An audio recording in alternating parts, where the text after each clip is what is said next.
At this time, I'd like to introduce John Beadler, President, Connecticut Chapter, Randy Swanson, President, Rhode Island Chapter, John Grinchetti,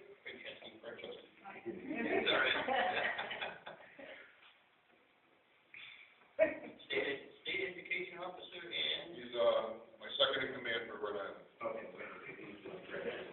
All right. So these are the officers that are present. Yep. All right. Anybody who'd like to do the Pledge of Allegiance? Let's do it. Uncover. I pledge allegiance to the flag of the United States of America and to the republic for which it stands, one nation, under God, indivisible, with liberty and justice for all.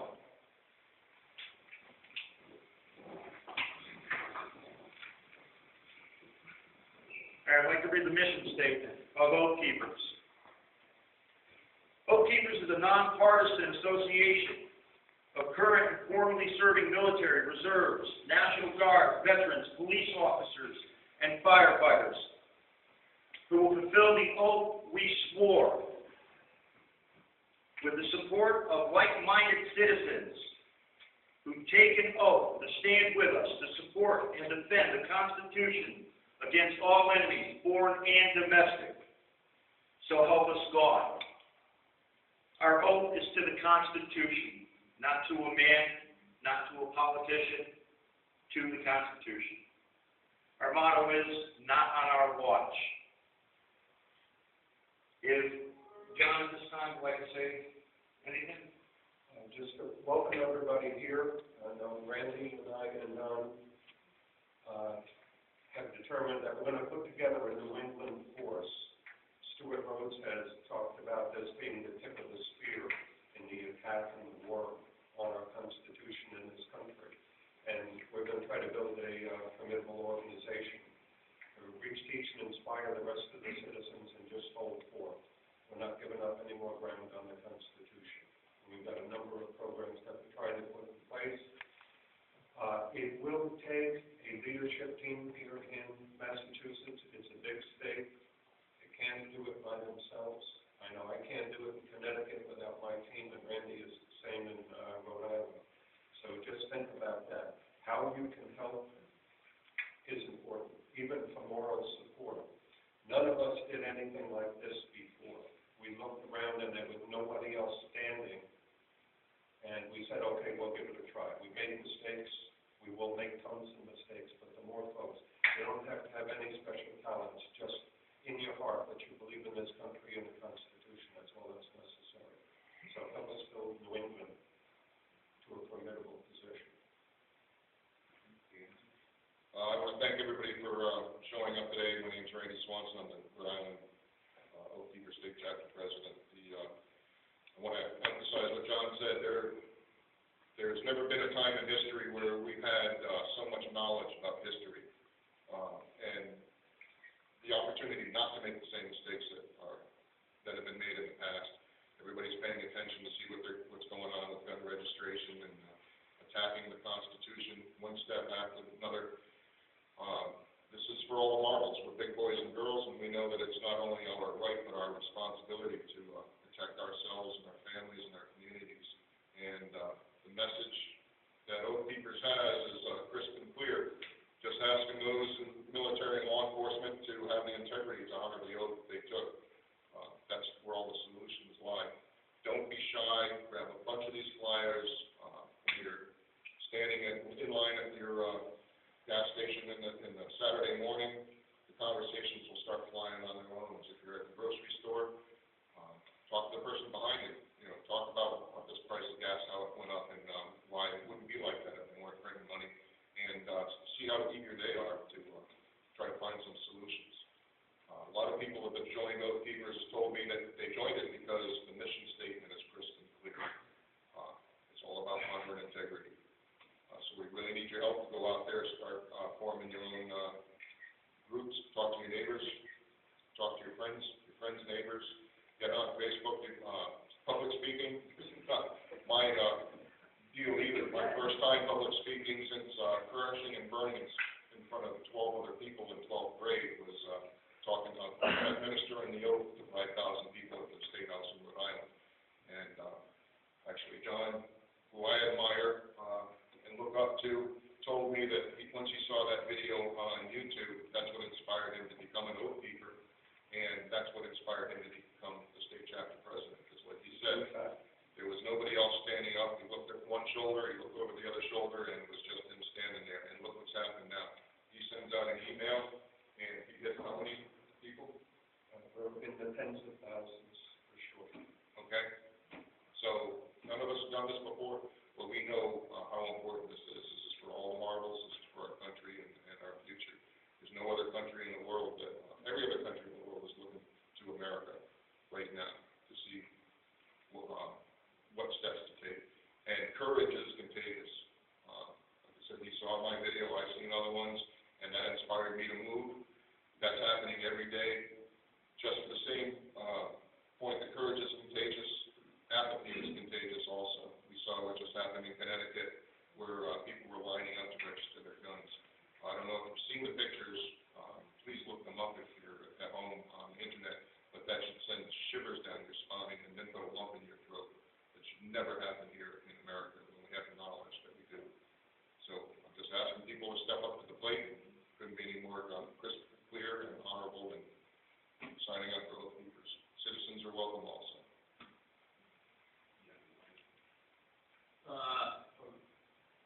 It was about a year or so ago, Randy asked at a meeting for people to put their name down on a piece of paper in terms of capacity of, how you can help, what kind of a position that you might like to take in the organization. And up until that time, I hadn't really had an official title. I decided, since I kind of do a lot of this stuff anyway, I would take state education officer. And so, as a state education officer, my responsibility to try to come up with things to help reach out to folks and enlighten them. It's also my responsibility to try to, make sure that I maintain a current level of enlightenment. So one of the things that John said when he was speaking was that, we have to get out there and reach out to people with RTI, and that he said that we're going to need leadership, and that is absolutely crucial. I think going forward, I think we've seen it, and trying, stumbling and bumbling along for a few years, trying to get things going. What we find is that we need a leadership cadre, and so one of the things that we have endeavored in Rhode Island to do is we are putting together a leadership training manual, and the gentleman over here mentioned he was with the United States Air Force Auxiliary. I happen to be a veteran of that organization as well, and they have, in the United States Air Force Auxiliary, if you're not familiar with them, they have a cadet program, and the cadet program takes in kids from age 12, boys and girls, and from the time that they come in until the time that they leave, they're pretty much immersed in a military style way of life, and whenever they're with the organization, and they learn the customs and courtesies and all of these different things. And one of the things they do is they learn leadership skills. Part of their leadership training is a leadership manual. I found it to be very useful in that organization. They base their training on United States Air Force training for their officers. And so this training goes back, has hundreds of years of military training principles and leadership principles embedded in it. So I took a look at the manual and noticed that it was not a copyrighted piece. So what I decided to do was take the manual and rework it. Using the general structure of the manual, I'm going through and I'm rewording a whole crap load of stuff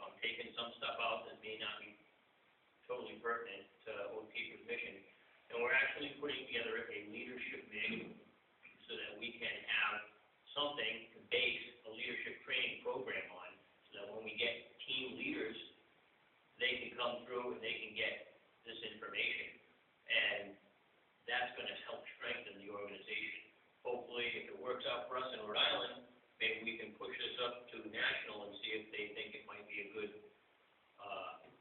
thing to try out nationally.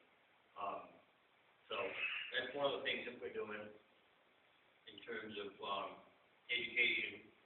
And another thing that we've been doing as of late is we've developed, it's like version 5.0 right now, but we've developed a slideshow presentation that we've actually given 3 times in the last couple of months. At different organizations, different veterans organizations, VFWs, American Legions. And it has to do with the whole community preservation team concept that we're all supposed to be working on. And once we get this thing honed to a fine edge, hopefully it's gonna get us to touch a lot more people, and that's something that we hope to be able to share with the rest of you guys in the future as well. It's funny that, you said that about the teams and regions. The Stewart Rhodes Post quoted, "We really do want to see the strong team first, with strong regional leaders, effective county and town chapters, and all working together well. That tells us that it won't just be a one-man show." Pretty much, that's our plans here too. Everybody participates, everybody has a role somewhere down along the line. In the community preparedness team, I don't know if this is any of this is going to sound familiar, but there's a book out called America Calling, Take Your Place in Civil Defense.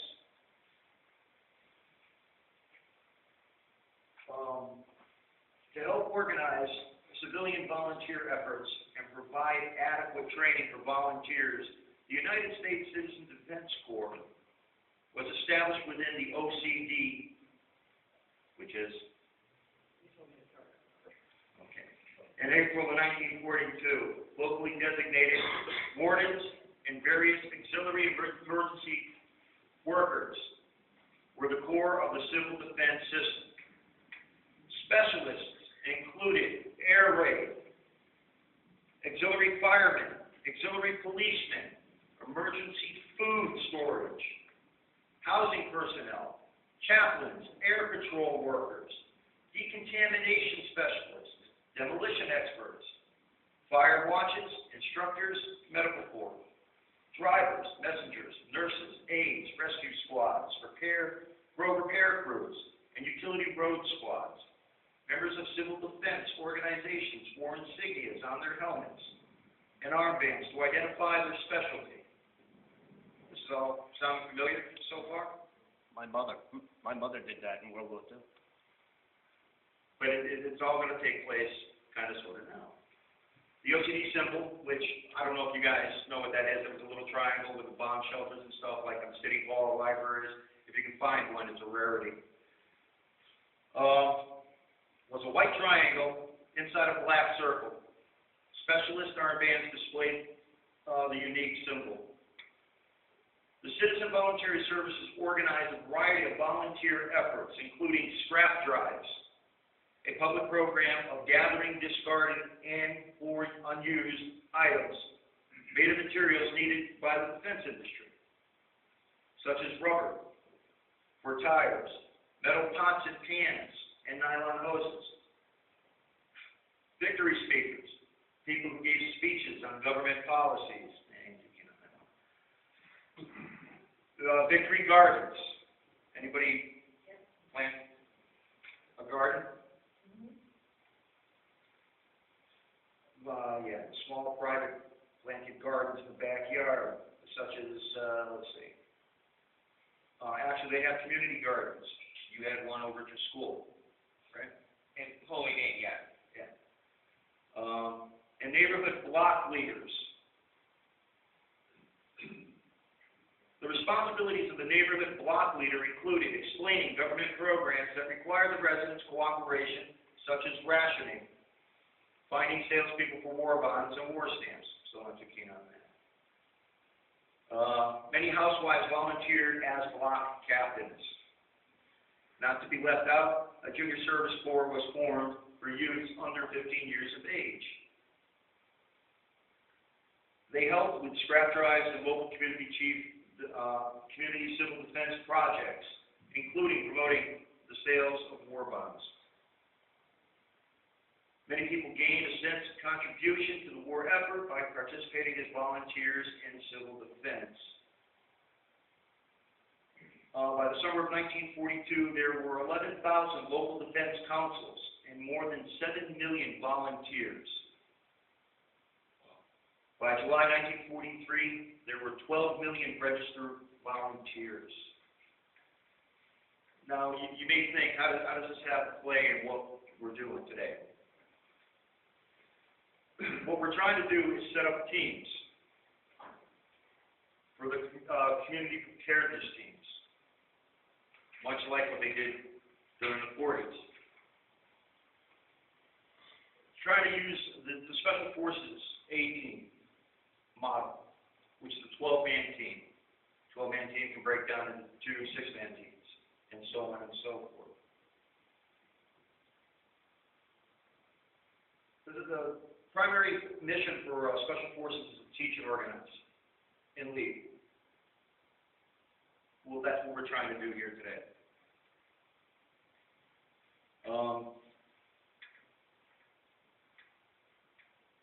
We're trying to preserve the civilization by providing their own security, disaster relief, infrastructure, preservation of emergency communications, strategic food reserves, and medical care. In a Special Forces team, there's 2 communications officers, or experts. There's 2 medics. And if you know anything about a Special Forces team, everybody is cross-trained. Nobody has any one specific job. You might be a weapons sergeant, but you're also a medic, because your team can go from 12 to 2. There's 2 combat engineers. Combat engineer is anybody who can run a backhoe, knows how to build a bridge, knows how to purify water, sewage, clear roads, construction guys. No different than in the 40s. This adds a little concern to some people. 2 weapons experts. If there is a fall of our economy, then we will need security. There are people that are already out there on various stages and sites that say, we know who you are. If you're hoarding food, we don't have to worry about preparing. We're coming after you. So you have groups and bands of marauders that are possible to be out there. So security is imperative. You have intelligent NCOs, which are like non-commissioned officers. Operations, taking care of the food and everything else. Everybody's keeping accountability. You have your commanding officer and an XO, executive officer, a lieutenant. Anybody got anything? Yeah, a crucial aspect of, I don't claim to be an expert on this. I was never in the Special Forces, say that right up front. But I can read, and I do have some Special Forces field manuals. And one of the crucial things that the Special Forces do in theater is they build civilian auxiliaries, which are crucial to their mission plan. And the civilians that they work with often engage in very dangerous, very risky jobs of intelligence gathering and logistical operations of moving supplies and whatnot from one place to another, or helping them with learning the local area, the local culture. They may help them with medical needs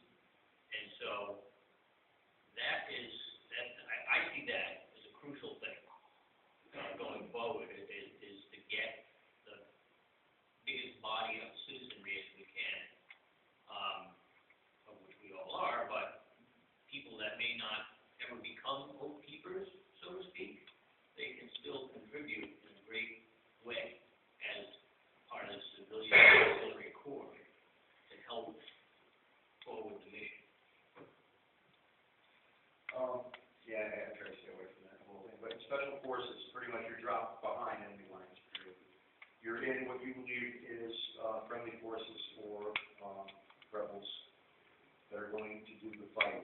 Their whole job is to train, to set up just that, water and food, the supply route. Okay, so it's essential that we get out to the community and start talking to people. What I'd like to try, or we have discussed trying in Massachusetts, is setting up community leaders. Having a leader in Camden County, having one in Hampshire County, Franklin, the Berkshires, and having a structure, setting up, That's what I'm looking for.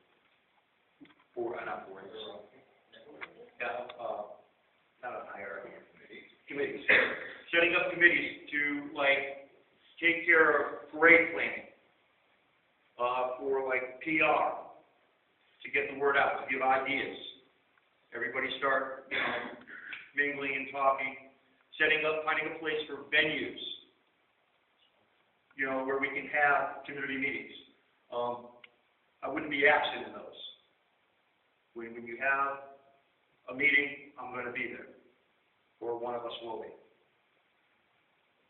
We all have to get on the same page. We all have to push the RTI. We have to show the community who we are. We have to set the bar high. We have to lead by example. That's why it's imperative. I mean, there's been talk with, people on the Facebook page, well, why are you, censoring me? Some things are outside of the mission statement. Mission is pretty clean cut. And if you can't do it, you want to call it censoring, that's fine. But there's also a set of rules. Want to set up in Massachusetts? Actually, one of the most important things right now for all of us, is standing up with Connecticut on their Second Amendment rights. If Connecticut falls, we fall. Real simple. Rhode Island has been having some problems, and Connecticut's out, in the mainstream media. We got to take care of Connecticut. So anybody who can get down there during various rallies and such, please do. I'll be to every single one I possibly can. Also want to set up for people that can't make it to meetings. Set up a podcast, a live feed, and get people that, just can't make it. I know there's a couple of gentlemen that wanted to make it. They couldn't. If we have a podcast in the future, because this is the first time, they could just sit in their living room and watch and participate and have questions and answers. Also wanted to set up venues at veteran halls, VFWs, American Legions, gun clubs. We need to find it for the meetings so we can invite, the community in so they can see. We all have to be on the same page. If we do one thing in Hamden, we have to do it out in Franklin County. It has to be exactly the same. The message cannot change. The mission can't change. Because then, they're going to think we're unorganized and we're rogue. And that's just defeating us. Also want to work on an honorary Oath Keepers membership for, like, World War II vets, Vietnam vets, people who have already served. They may not have heard about us, but that's something that some of this stuff is just in the works. Have a help a vet program. If you know a veteran that's disabled, it's no biggie to go to his house, shovel the sidewalk, cut his lawn. He would greatly appreciate it. Now, if you know of a soldier that's overseas, and he or she left a spouse or family here in the States, why can't you do the same thing? We help out each other. And it builds a stronger community, not only an Oak People community, but a citizen community. We are now leading by example. They see what we're about. And that we're willing to help, and we're not a threat.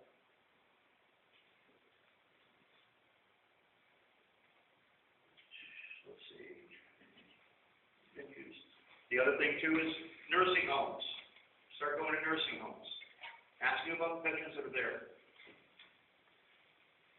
Some of them have families, some of them don't. They still have birthdays. They still have holidays. We have to show these people that we still care. Because one day we're going to be there.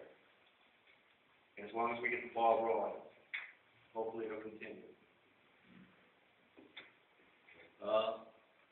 And that's pretty much all I got right now. Do you want to kind of explain, especially how it hits home in Springfield as far as Oh, the community? preservation, whatever, All right, well, themes because of what's happened and FEMA's response to like wanting to take care of things so that you don't have like another Katrina. one of the examples I use, if you go back to the Rodney King situation, look, and I'm not talking about the violence or anything else, look at the areas that were preserved. So, during the riots. Look at the areas that were preserved. The areas that were preserved were the Korean areas, or Vietnamese. They had security. They were store owners. While all the other neighborhoods, a couple, 3 blocks away, were getting burned down. They had a system. They had food. They had water. They had electricity. Same thing we're trying to do here. And the security sat on top of the roof. Nobody played with it. Okay? Now we move into Katrina. That was a complete disaster. If we don't take care of ourselves, well, let's see. We can wind up in a civic center, a Superdome, begging for food, for clean water. Well, you know, what happened there? On high ground, they took away the guns. There was no threat. But they still went in, they took away the guns. Now, there are some units that stepped down. They didn't have clean water. They didn't have food, and people were dying.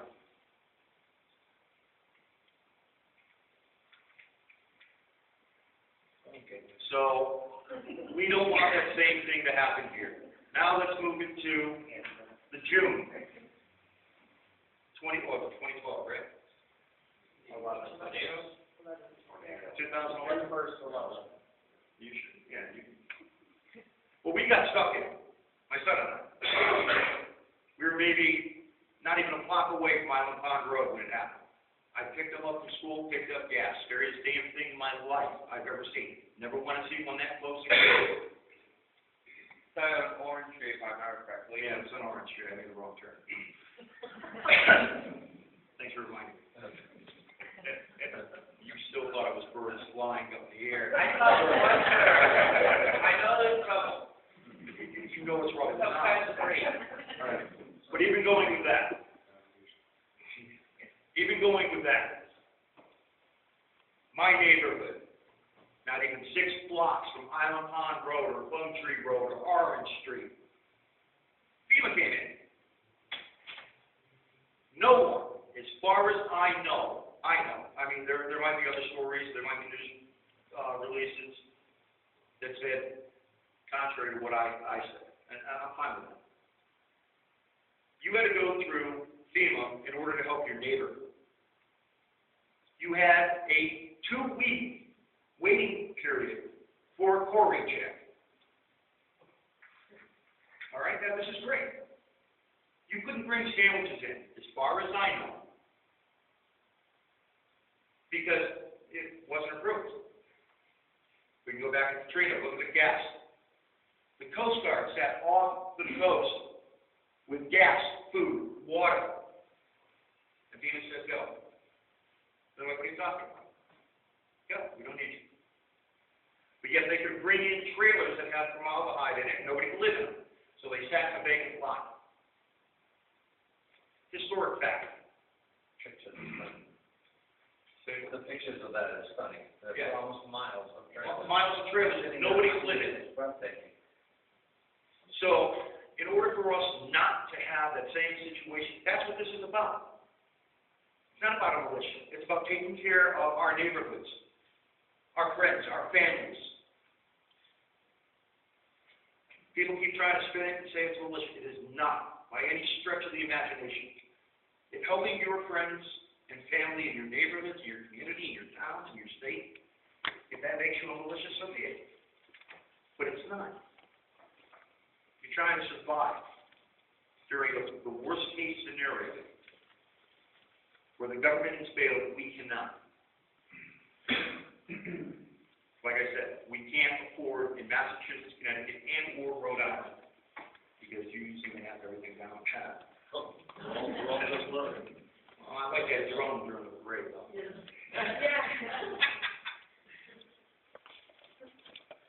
We need to all stick together. There's been some people that are like, well, why are we helping Connecticut? Because they are our neighbors statewide. Why are we helping Rhode Island? Now, this has come up on the forum and everything else. Because they are our neighbors. They are us. And we will continue. Massachusetts will continue to support our neighbors.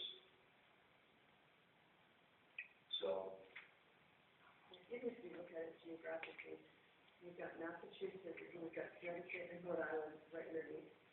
And what I was thinking about the other day is, that really is the foundation. Those are cornerstones. That's the foundation to get New England built up. You guys have been establishing what you can. There's some little things in New Hampshire, there's some little things in Vermont, different sticks and specks of stuff.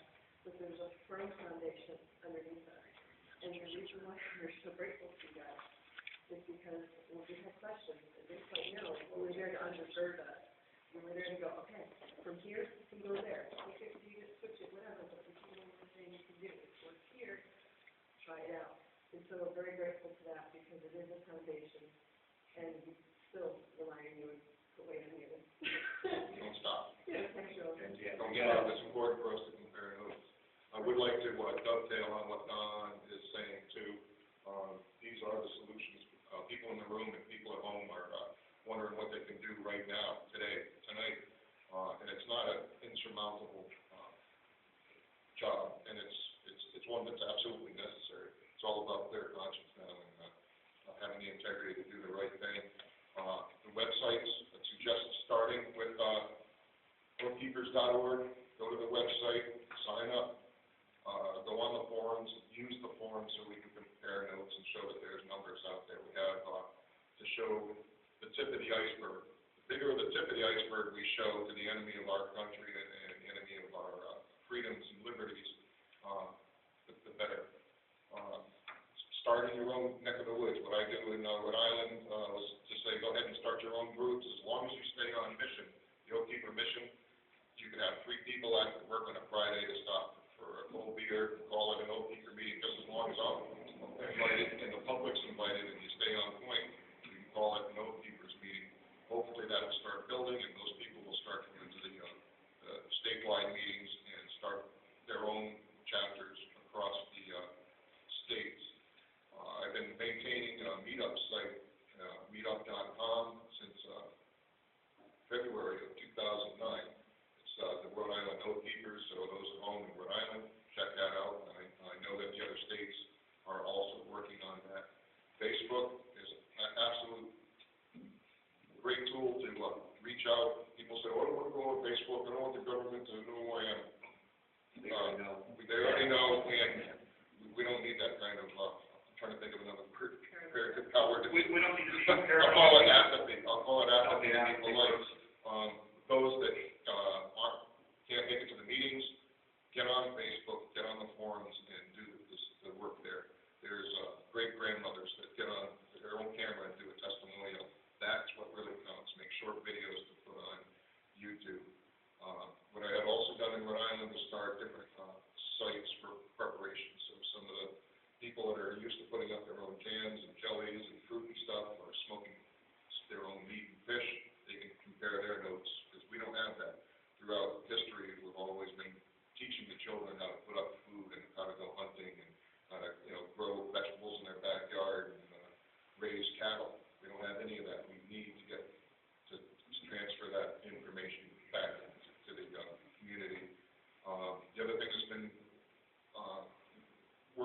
well as these community support teams, training. There's no reason we live in America, we still have the Second Amendment, and we don't only have the right to protect our families, we have the duty to do that.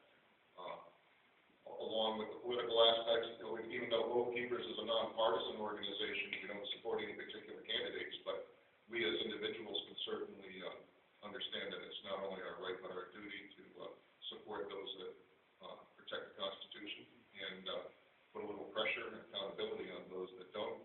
David Lopez is a good contact person. He's been doing this for years and talking about courageous and doing outreach. He's got his own radio shows and web shows and stuff. And I'm hoping you can grab the floor in a moment to share some of those with us. We need these instant response teams.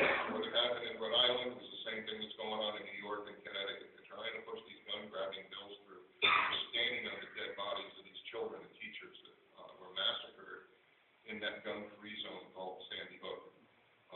The absolute opposite should take place. It's our fault for compromising on the Second Amendment. That's what created these gun-free zones, which are nothing but come shoot these innocent, defenseless fish in a barrel zone. We've got to turn them, like Don says, don't even think about it zone. You don't need to put up guards. You don't need to hire guards or hire veterans to do this or arm the teachers. You just remove the gun-free zone label. The Second Amendment is the solution. It's not a big scary thing. It's like a mathematical equation. It's problem solved. In the last 30 years, every single massacre in the United States saw it.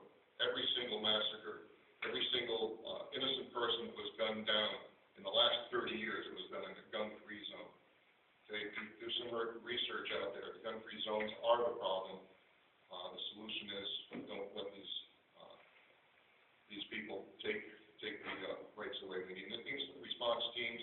We pushed it back already last year in Rhode Island because people showed up. We went out to the gun clubs, we went to the stores, we went to the Army Navy stores, we handed out flyers, and we got people to show up in force when they started these draconian bills. But what they did in New York, they signed in the dead of night behind everybody's back at midnight, turned hundreds of thousands of New Yorkers into criminals overnight with the stroke of a pen. Even their own police forces are criminals now because they're carrying magazines that they think are scary. We've got to stand up, and it's not a lost cause. These things do work, and there's no other choices. The other good news is the parades. You can get out there, start talking to the local people. Just the Oath Keeper banners. This one here on the Founding Fathers banner just says Oath Keepers at the top, and they're signing these gifts that were given to us from God and our ancestors, the Declaration of Independence and the Constitution. Just that poster alone, riding through the center of town, makes all the difference. You see veterans standing up, they're shaking, and they're giving the salute. You have tears coming down the cheeks of the eyes of the citizens that haven't heard about Oath Keepers yet. To be able to hand these flyers out, and what I'd suggest for the other states at home is to write up a little slip of paper, put your own information about when your own meetings are. It's a very rewarding experience. We have an air show coming up in May. I hope you guys will come down to Rhode Island and I'll do some outreach down there. I had also the Oath Keeper outreach trailer on the tarmac at the air show 2 years ago, and I'll tell you, it was a very, very warm welcome. So don't be shy. Start your own groups. Get on these Facebook pages. Start your own websites. Meet the neighbors. The other thing is $30 now. If anybody's got one of those amateur radios, are only $30 for a dual band. You can't beat the price. You don't need a license to listen. This is the time to spend the $30. Start getting used to what the amateur radio operators are doing in your own area, and you'll be meeting like-minded people. The tests, you don't have to sit there and learn Morse code anymore. The tests are multiple choice. It takes 20 minutes on a Sunday or Saturday morning at your local library to get your technician's license. So I just recommend people do that. Share your ideas online, and make sure every rally you go to, every time you're at the State House, get a piece of paper and get people to sign up on their sign-up sheets. Get their information, their snail mail address, so they can go on the Christmas card list, so you can actually know where their street address is. And email, phone,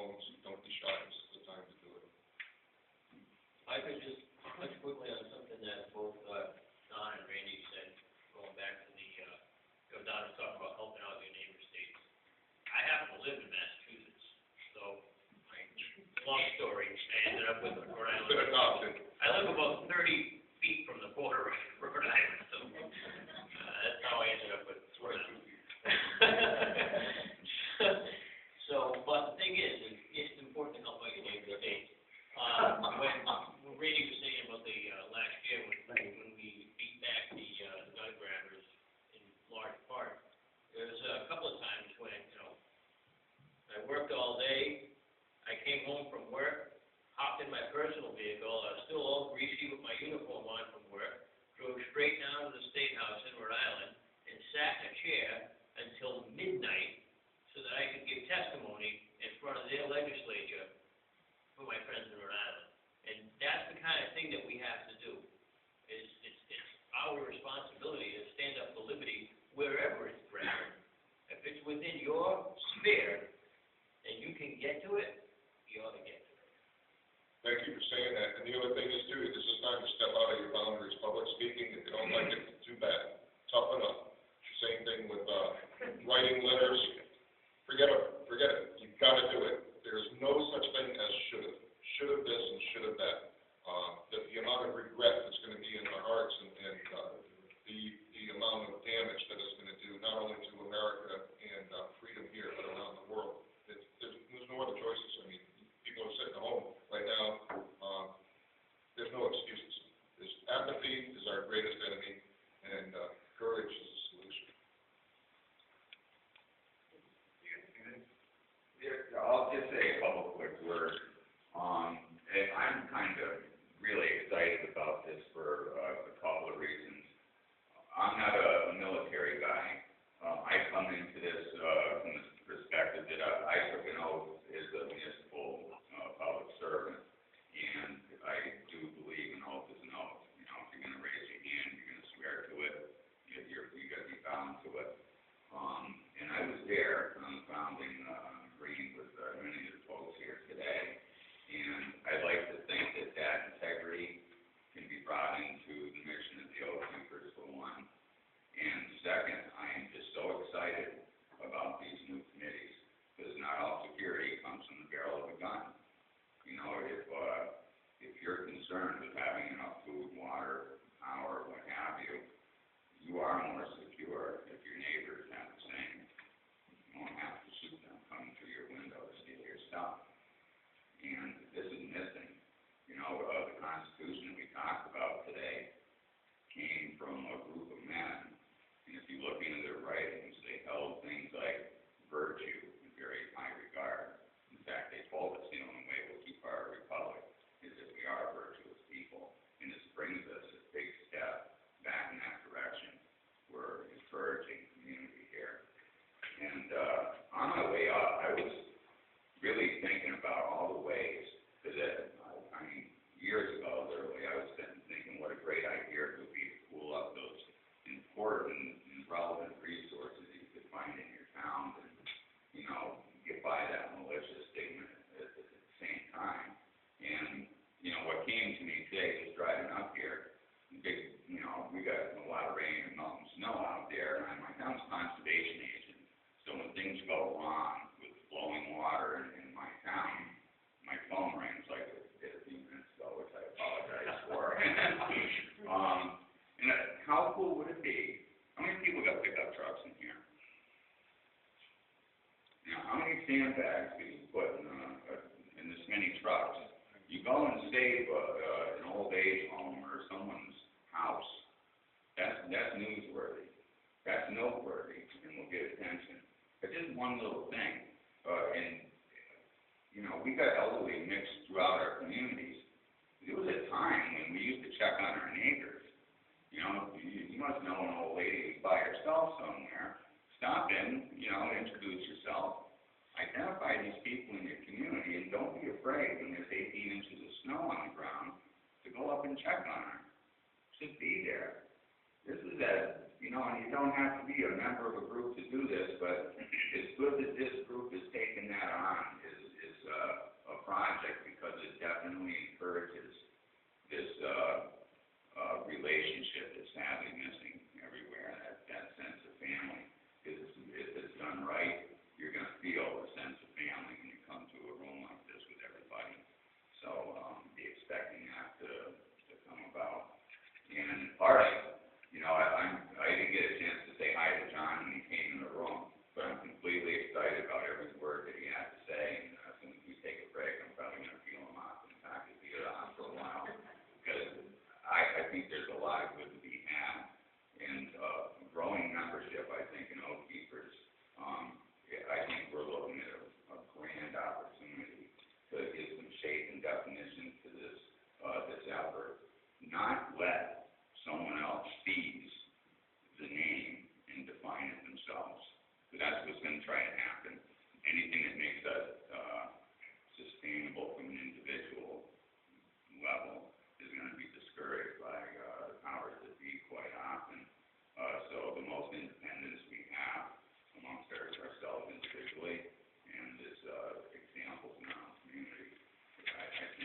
your next event, at every event, and keep it going, because there's an endless supply of great topics.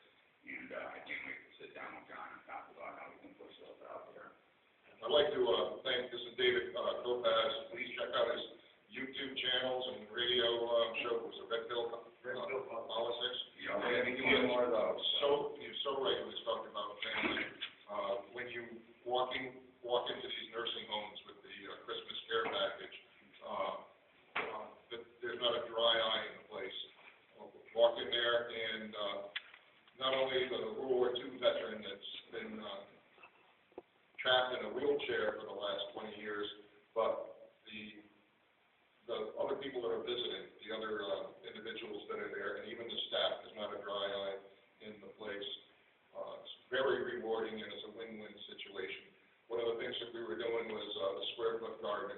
I mean, you build a box 6 inches deep, 3 foot by 1 foot, put some peat moss and vermiculite and compost in it, and you give it to your World War II neighbor, because he can't get to the ground anymore to do the gardening that he used to. This would go right on his back porch, and just throw some seeds in it, and within a month or so, you see the smile in their eyes.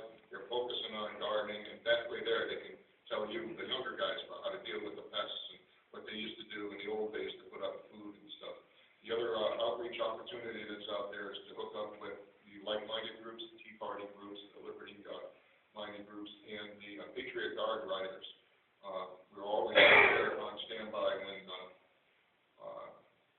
there's individuals that are being honored at the Rhode Island Veterans Cemetery, and the Patriot Guard riders were fully on board with what's going on with the Oath Keepers and the Oath Keepers message. So I highly recommend that also. Just to let you know, my mistake, I forgot Dave. He is the RTI coordinator for Massachusetts. I should have said that earlier. Kyle takes care of all the techie stuff. Sarah takes care of pretty much everything else. We need you guys to take care of all the rest. Start your own. Everybody here has got some kind of skill. Water navigation, even if it's in the resume, it's okay. Weapons, just basic survival, how to forge. So everybody has some kind of trait. Even if you think, hey, guess what? Somebody's got a scratch and I put a Band-Aid on it. Guess what? You could be on your way to being a nurse. It goes back to what I was saying earlier. Everybody knows everybody else's job. And that's the way I think that, we're going to make this community group work. And like Dave's saying, next week you could have a meeting on gardening.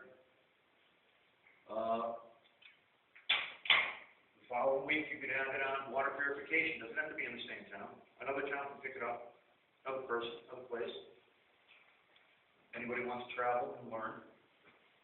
So, that's all in the future, and like what Randy was saying, I also wanted to set up for Massachusetts, I didn't write it down, but an honor guard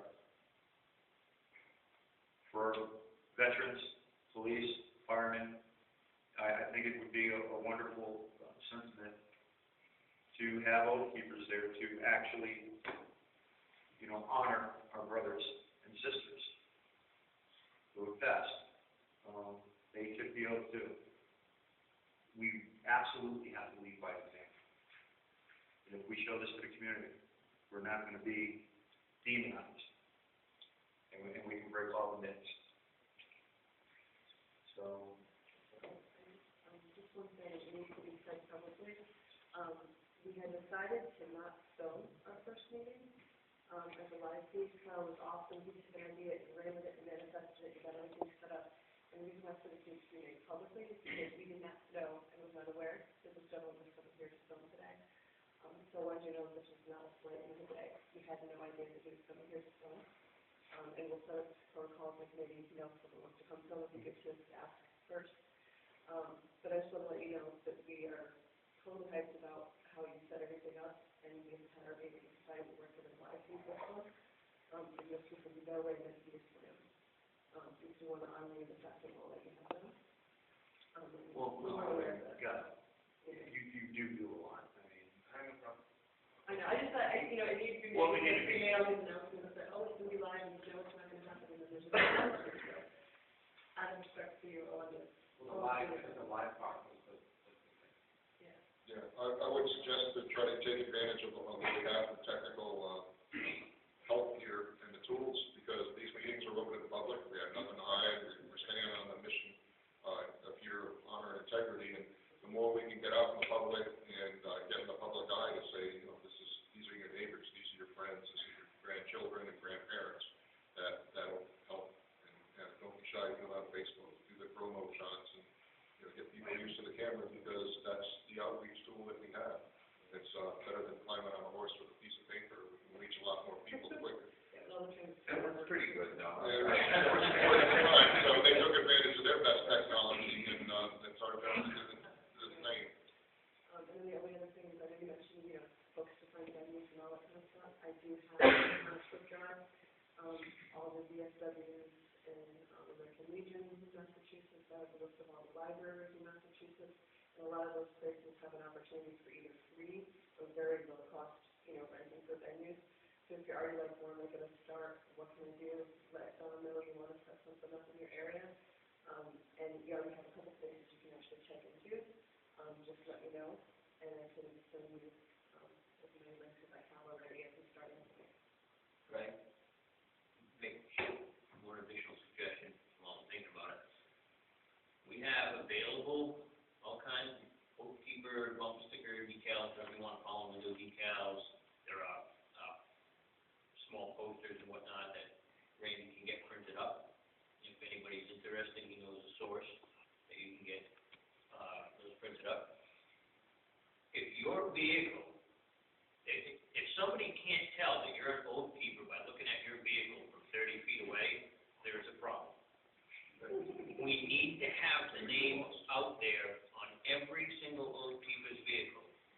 It needs to grow. We need to drive down the highway, and it needs to be like after 9/11, where every car had a flag on it. You need to be able to drive down the highway and have it be a rarity that you don't see an Oath Keeper decal on a vehicle. And that will send a huge, huge message to the powers that be. See, one of the things that Kathy had thought about was magnets for the bumpers.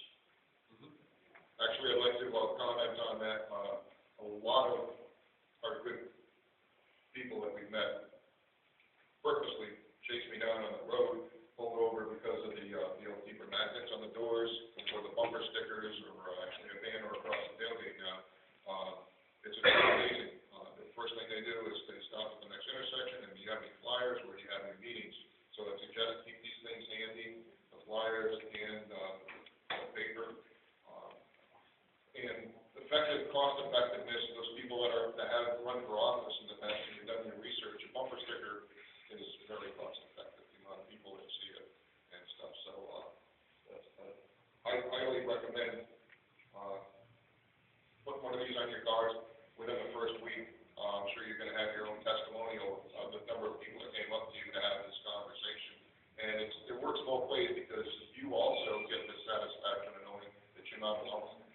And, the amount of thumbs up, and the people honking your horns, even sometimes those black vehicles with government plates and the tinted windows, you get a thumbs up. And you know for a fact that there's good people, there's a lot more good people than, guilty, Those black vehicles look great with one of those. Yes. I've done that a number of times. I have to play one.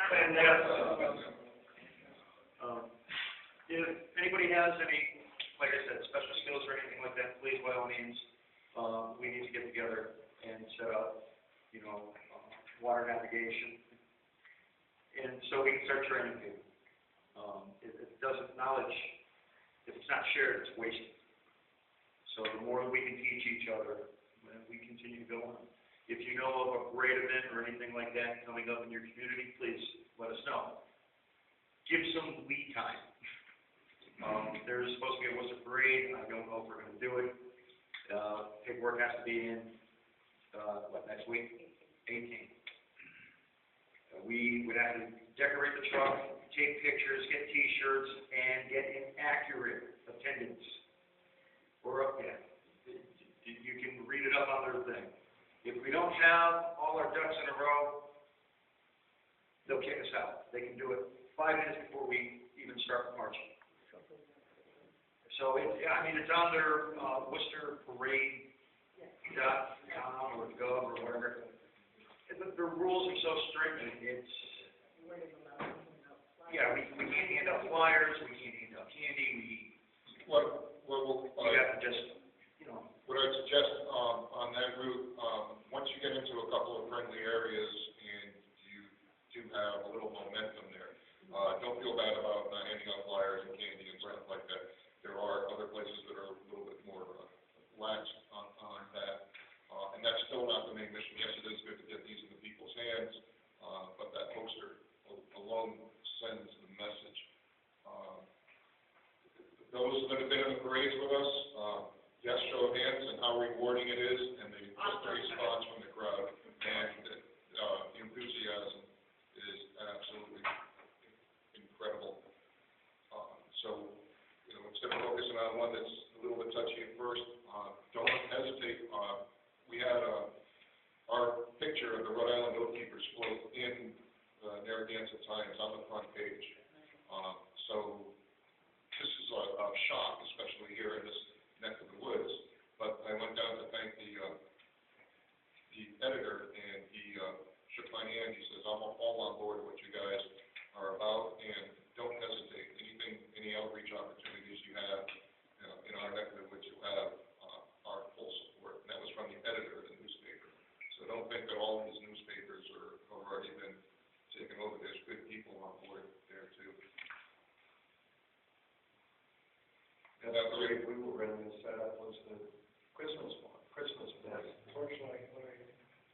One of the things when we were marching in the Hartford parade, okay, we walked by the guys with the muskets that fire off right towards the end, and we overheard them commenting about how much, my God, these guys are growing every year. You know, they were saying, you know, so, you know, as far as just getting together, you know, from all the other states, all get together, we look better with more of us. That's for sure.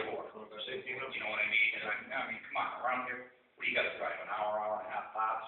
Realistically, I mean, we've got all over. So don't be shy. Bring them everywhere. Yeah. You know what I mean? But the more of us that there is, the better we look. And I mean, we're being known. We're being known. When you guys are exactly right. And when this thing started, put out the 400 emails and did Facebook, this and that, and there was a couple of parades where I showed up, okay, with the trailer and the truck and everything else. And instead of having something like that backfire driving through the town just with one crazy white guy, I sat up at the end and I handed out flyers to all the law enforcement, military, and the other militia groups and, that were marching in the parade, and firefighters and stuff. So it was still a win-win situation.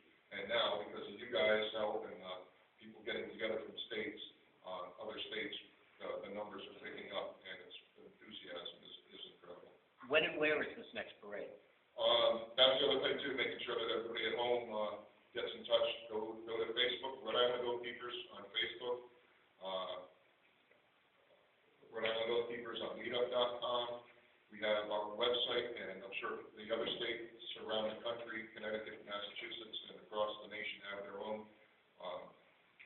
The parades that we have in Rhode Island starts from the beginning of the year. Memorial Day parades, right up through Columbus Day. A couple of us specific firemen's parades in our local town, like Wakefield and stuff too, which is Madison had one coming up in March. Is that St. Patrick's Day? Worcester St. Patrick's Day, that I'm not sure that we're gonna get into because of the fund constraints. It was pretty much, yeah, it was pretty much trying to fulfill an obligation, a promise that somebody was given. Right. And we tried to move forward on it, and I can't see it happening. How once you heard, the first parade that we were trying to get in my town was Memorial Day parade, and we were a little bit too scary for them to do it, carrying American flags. Oh, right now. So we couldn't march in it. What we did was form across from the reviewing stand with about 40 people in American flags. As the parade came by, They didn't face the review instead, they turned and saluted us.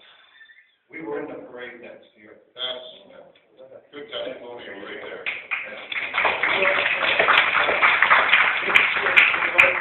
To split on some of the parades and be in a few places. We hooked up with the VFWs and the Legions and such, where you don't have to be the one performing, you just march with them. Especially the VFWs, they love that, and when they march, and they're thrilled to go along with it.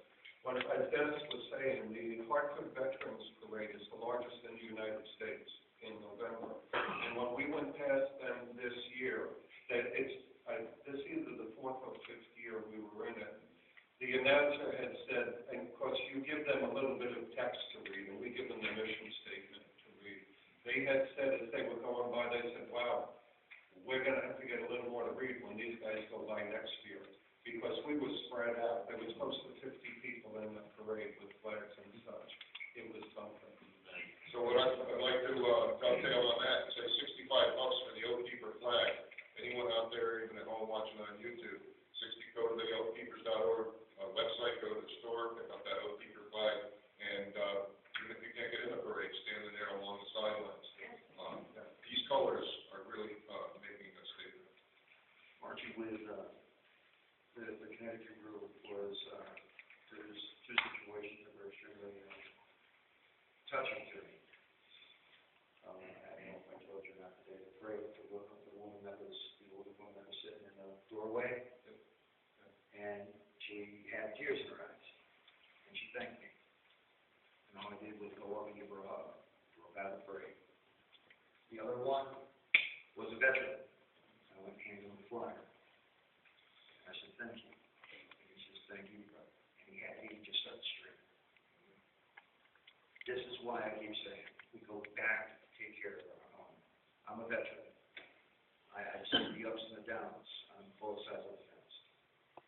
And I just want to continue. My motivation is my son. I refuse to leave him a world that I feel in part the cost. I became complacent. I fell asleep. I let it happen. I didn't speak out. Now I'm speaking out. Like Randy was saying, I hate public speaking. I'm scared to death of it. But this is my second time doing it. And I'll do it 1,000 more times as long as people listen. We have an obligation to the generation, if not for us, for the generations way after us, after our kids, our great-grandchildren. We have an obligation to leave them something that if we couldn't take part of, that they can be proud of. Because my firm belief is we are the founding fathers of this time, and others. If we don't move it forward, it's just not going to happen. It has to happen now.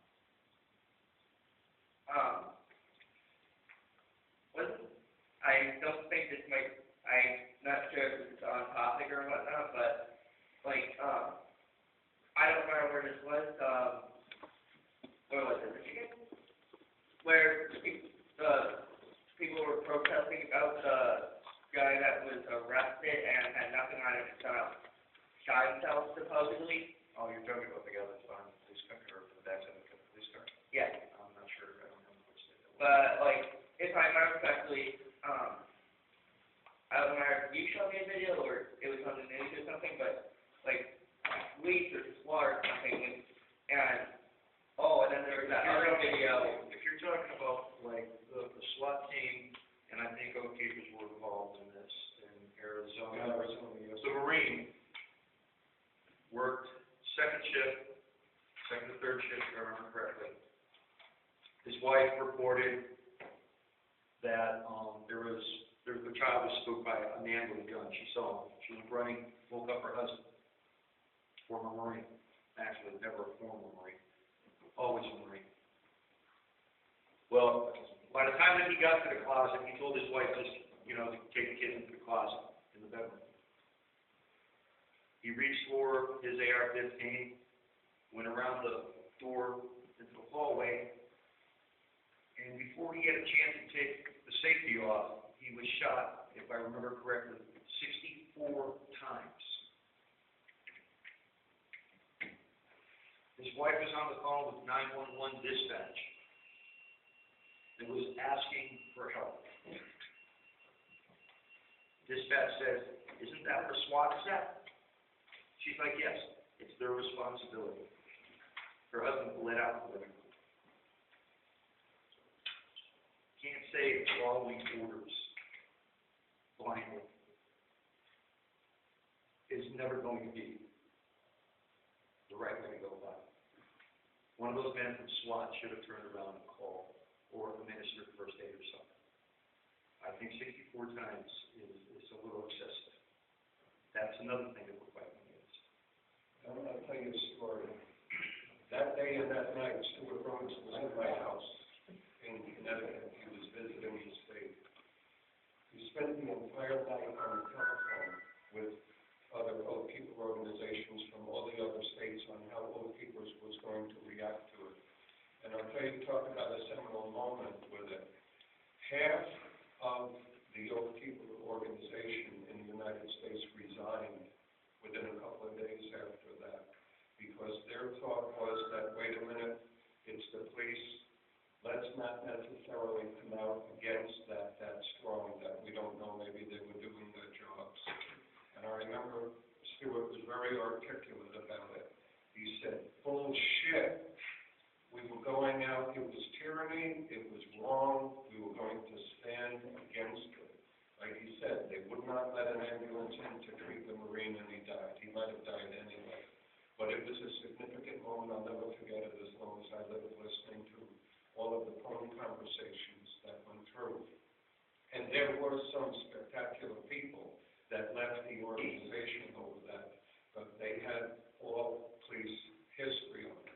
Celia Hyde, who was the state chapter president of Oath Keepers in Massachusetts, left. She was the one that recommended me for the state chapter position. I love her dearly on that. But their thought was that there's got to be a line on where we can go and where we can't. And Oath Keepers, there is no line. There is no line. If it's constitutional and it's legit, it's fine. If it's non-constitutional, no way. Doesn't matter who's doing it. It could be one of us, it could be the police, it could be the army, it could be anything. If it's wrong, it's wrong. That's the organization that you're dealing with. That is the bottom line. It's about the Constitution, and these no-knock raids that have increased, 3,000% over the last 10 years. It's our duty to reach, teach, and inspire active military and law enforcement to make sure they're not caught up into situations like that, which they know in their hearts is unlawful, unconstitutional. We have to get the message out that let them make sure that they think about it ahead of time before it's their son or their daughter or sister-in-law that gets met at their own doorway and runs into the same situations because of these no-knock raids. There's no reason for it at all. You know, it's not good for the police either. There's Exactly. been a whole crap load of police officers that have been gunned down by the occupant of the home, thinking that they were getting, busted in with Breville or something. And the homeowner shoots the police. It's not good for anybody. Part of the plan of the enemy of our country is to divide and conquer. They want the police to be afraid of the citizens and the citizens to be afraid of the police, the rich against the poor, black against the white. We've seen that especially ramp up over the last 4 or 5 years here. People standing in the bankers' front yards with pitchforks, and the stories that go along behind that. So it's our job to make sure that they understand that the line is crisp and clear. If it's in the Constitution, it works. If it's not, then you're going to find yourself on the wrong side of history.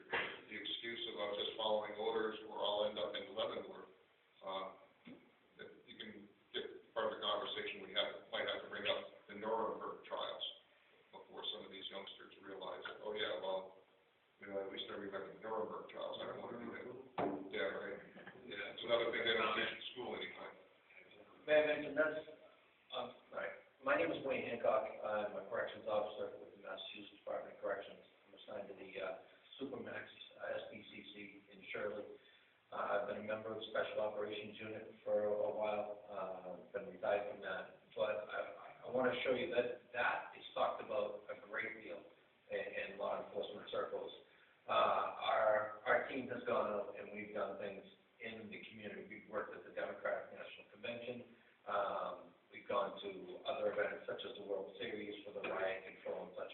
But there are members of that team that have said the same thing that we're saying right here.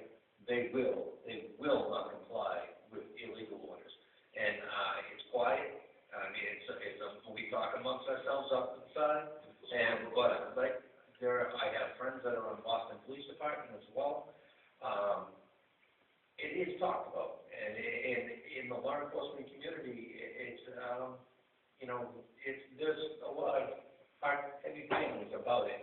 And I think we're going to see when the time comes what we're seeing with the sheriffs right now, and how the sheriffs are actually fighting back is inspirational to a lot of people, and it shows that we lend our powers to the federal government at the state level, and that we do not have to come under the edict of someone who's going to be a tyrant and order us to go and do things against our brothers and sisters.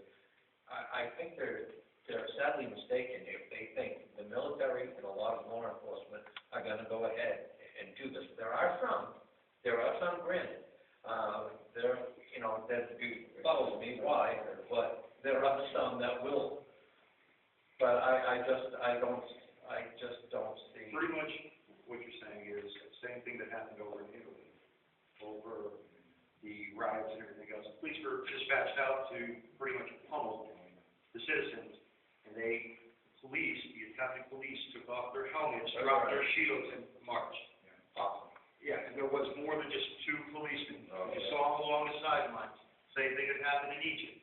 Yep. Police are going to pummel, and the military stepped in and says, no, I think you're outnumbered and outgunned. You'll stand down.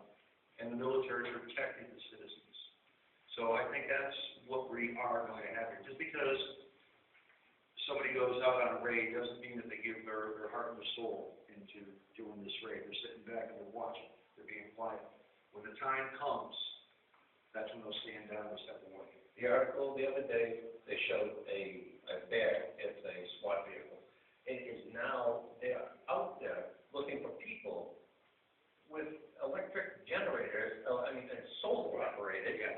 Collecting rainwater is an issue for some people, and gardening. My wife and I put up. We can, we preserve, we try, we do everything we can. We're preppers. We put stuff away. We have a store for ourselves. We have an abundant store for family and friends. But yet, we're the bad person. They're going to send a bear. They're going to roll in on us. 10 deep to come take what I have. That's not going to happen. And I hope they know. I hope they know they're giving their lives for something, because They got to say, Not on my watch. no, sir, not at all, because I will. I don't want to sound like the last job. No, But I will go doing what I have to we do. have to, the other thing too, what I'd like to do for Massachusetts is set up like a telephone chain. I don't know if you're. I thought of it. I thought of a lot of things actually, and I formed the Tea Party. We had. I was going to say that about having places where you can gather. We had objectionable people come to us and say, "Oh, if you start gathering money and you're going to rent a room, we're going to turn you in." That's right. What? That's political, right? I was the one that started the Tea Party in Rhode Island, and I had them threaten to burn my house to the ground or sue me out of my home. Unbelievable. I don't get that from inmates, and I'm getting that from are you kidding me? Oh, my God. What's the word? Yeah, we really are. The criminals are. Yeah. We really are living in a time where it's like Alice in Wonderland. Oh, yeah. Up is down, 2 + 2 is 7. I mean, Yeah. and what you're saying is absolutely frightening and true. I mean, I'm sure a lot of people in here have heard about this stuff, but yeah, there are a lot of jurisdictions you can't even collect rainwater. Yeah, I know. It's ridiculous. Come on.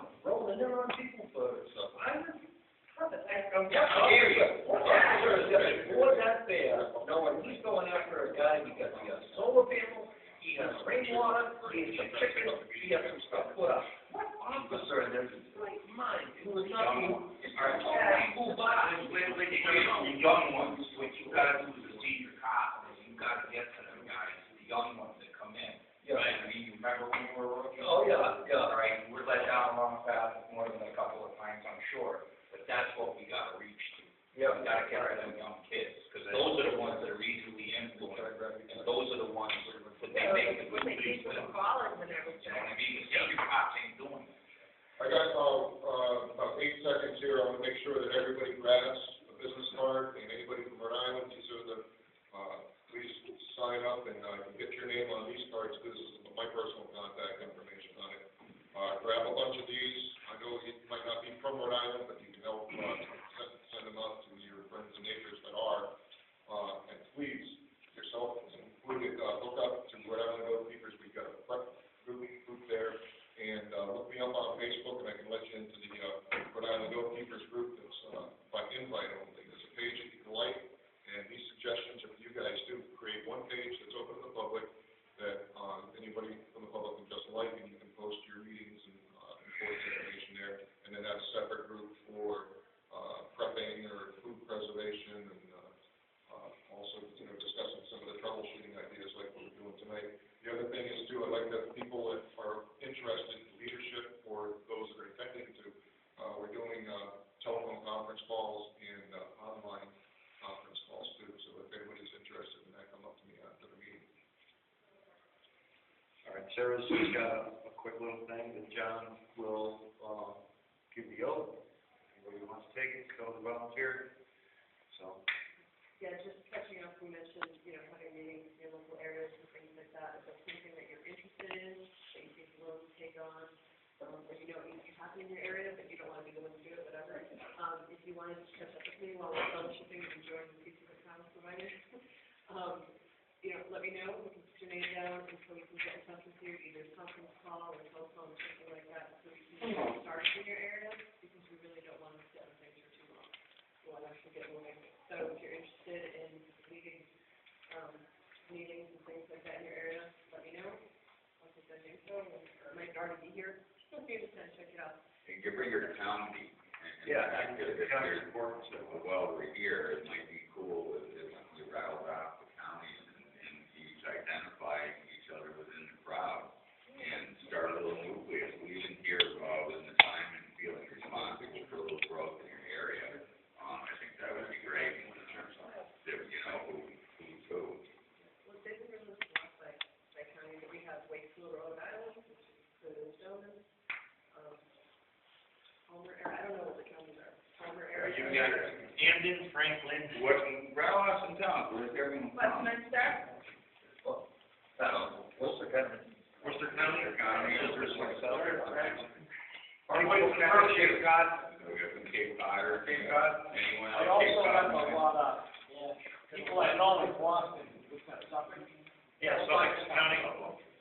Hey, there's one. That's where I messed up. All right. All right, anybody from Nantucket? Doubt it, nobody caught the ferry. Dukes, most likely not. Bristol.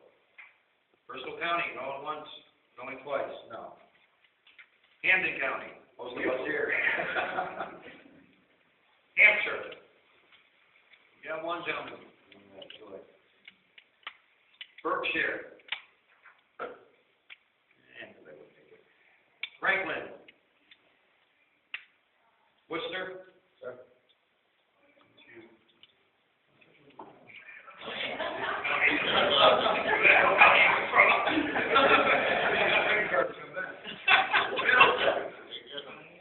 Got two. Essex. So far. Number 4. This kind of shows us why it's so important to the internet. Because travel is an issue here in Massachusetts, it's a lot bigger than Rhode Island, and even down there it's an issue, so internet is a good outreach tool. So yeah, if you want to take and get that all together, if you want to put on something, do some training, let one of us know, and we'll see what we can set up. want to try, I haven't set it up yet, but next month's meeting, there will absolutely positively be next month's meeting. It'll be a totally different agenda. What we had actually discussed was setting up 2 meetings a month.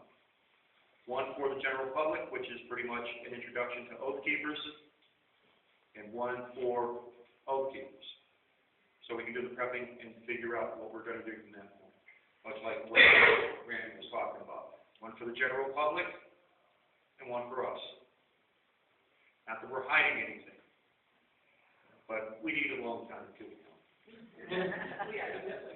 Introduction, what we're I mean, about, all that kind of stuff. yeah, We're just- just threatening, you can invite police officers, you can invite the community, you know. Well, police officers might come during the second meeting, when they kick in the door.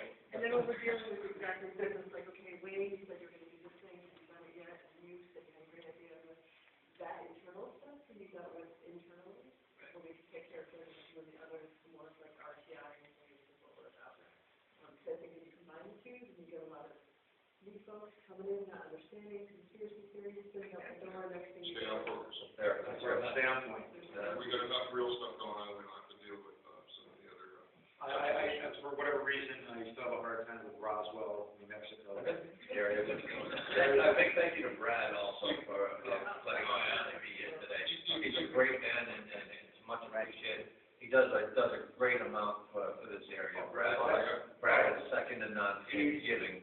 I met him during the Ron Paul day, and, he's just like absolutely awesome. I mean, he's opened up his doors. Good luck to him in his 12th district run also. Yeah. I posted it. I think he'd be a good man for that. Yeah. All right, now, at this time, I'd like to present to you Senator Bidler, who will give the oath. Just a couple of statements before.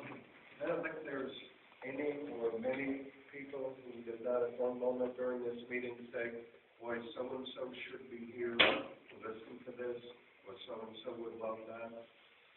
Make sure your next meeting, they are here. That's one of the action steps that you can take out of here, and don't leave without an action step. Plan to talk to somebody about coming to the meeting, or just talk about out loud what you experienced at the meeting. That will do. Talking to people that you don't know or public speaking is really scary. but it's worth it. Compared to being hustled on a train like the Jews in Germany, that's not scary at all. So we'll do that. Now, a lot of people, I'm sure, have said they love somebody, or they're going to be loyal to a team, or do something, or they might even have done the honor, cherish, and obey routine once or twice or more. Those are important oaths, but that's nothing like what we're intending to do here today. This is to every American citizen that passed before us, and everyone that will come after us, and every one of us standing here. If you are not ready to take the oath in that vein, then please step back. That's not a problem. But those of us that do, it's important. Please cover. And if you would, raise your right hand to heaven and then repeat after me.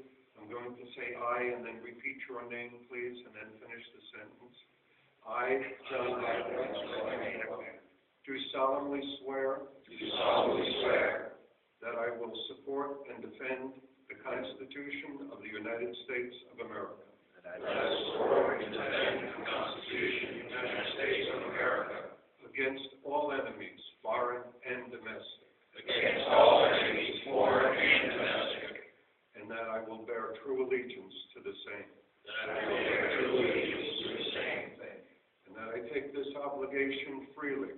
That I take this obligation freely. Without any mental reservation or purpose of evasion. Without any mental reservation or purpose of evasion. And we pledge our lives. Pledging my life. Our honor. Fortune and sacred honor. Fortunes and sacred honor. So help me God. So help me God. Thank you.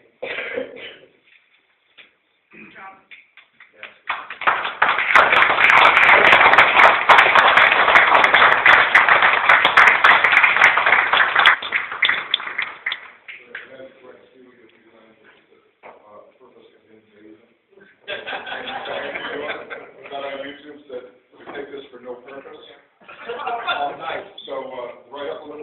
streetlights